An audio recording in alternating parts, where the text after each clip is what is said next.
So you want to explore beading as a hobby. Let's first talk about how to set up a workspace so you have everything you need and the right tools for the job. So obviously you want beads, and so they come in a lot of varieties of sizes and shapes, colors, finishes, and we're going to talk a little bit more about some of the stuff that's available on the market.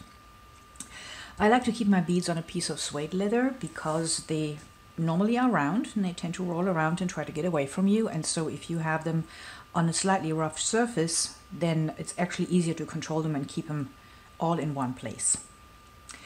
Beads come in a lot of different containers. Typically they are being packaged and sent or sold like this, and so find yourself the containers that you really like to work with, that's easiest to stack beads. For example, the square ones here, they stack quite easily and you can keep whole piles of beads there. And then others, the round ones, you can kind of put side by side. So there's a lot of different ways to keep your beads. Beads also have typically have a number that would actually show you what kind of type, finish, and color it is. So for example, DB stands for Delica beads, and then 1051 is the manufacturer's number for this particular type of bead. What I've done over the years is I've actually started to make myself a bead catalog. So these are all beads I bought at some point and used in projects, and basically made myself a little pattern out of the leftovers so I would be able to have the number and basically have the bead sample next to it so I can see, is it an opaque bead, is it a matte bead, what color does it have, what finish does it have, is it a metallic, and I can go back to it if I run out of a particular color for a project, and I know I can get the exact same one back. For example, here what we had 1051, there's my 1051. They are the brown matte metallic beads. I don't do this for all of the beads, but for ones that I use regularly and I do a lot of projects with them, I actually start making myself a sample catalog. So that's for the beads. Then of course also what you need is needles.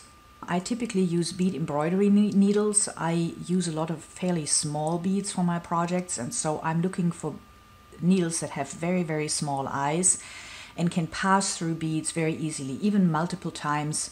If I have to actually kind of thread back, for example, and my bead starts getting stuffed with beading thread. So bead embroidery needles, the short ones are quite good if you want to keep your hand closer to your bead project. The long ones are also really good for bead weaving because you can actually put them up against the loom and then start fixing beads to your bead fabric. Thread is also very important.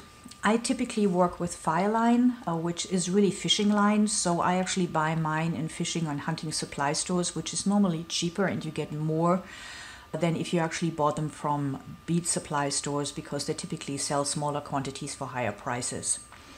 Fireline is a monofilament, so it's very, very thin, which is great for the delicate beadwork that I do.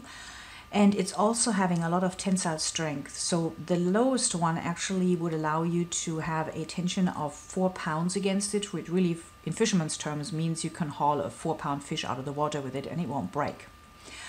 There are other sizes. For example, this one here is a 14-pound. It's thicker, has more tensile strength, and maybe a little bit too robust for these kind of fine bead holes here, but might be great for a stringing project with chunkier beads. They also come in 2 different colors. So there is the smoke, which is kind of a darker color, which is great for darker beads. And then you have the crystal, which is light. It looks white on the spool, but for all intents and purposes, it's pretty much translucent. I prefer Fireline to traditional beading silk, for example, because it does not require any treatment. You don't have to wax it, you don't have to coat it, you don't have to do anything with it. Something else I really like, it's not absolutely necessary, but a bead tray will save you some trouble because it allows you to kind of wrestle your beads back into their little bead containers. So they typically have a raised edge, which allows the beads to stay centered, and then you have corners which allow you to tip beads back even into very, very small and narrow containers.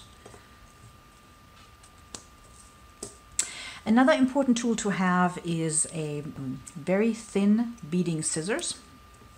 And so what this is good for is, because of the fine point, you can actually go ahead and if you had made a mistake and, for example, threaded the wrong color bead into a pattern, you can actually work the tip of the scissors into the bead and break it. And then you stitch the right color bead in its place. So that's a really good tool to have. And that's pretty much all you need to set yourself up for a good bead workspace. You don't need much. Make sure you're happy with the tools that you have in place, and you're pretty much ready to get going with beading.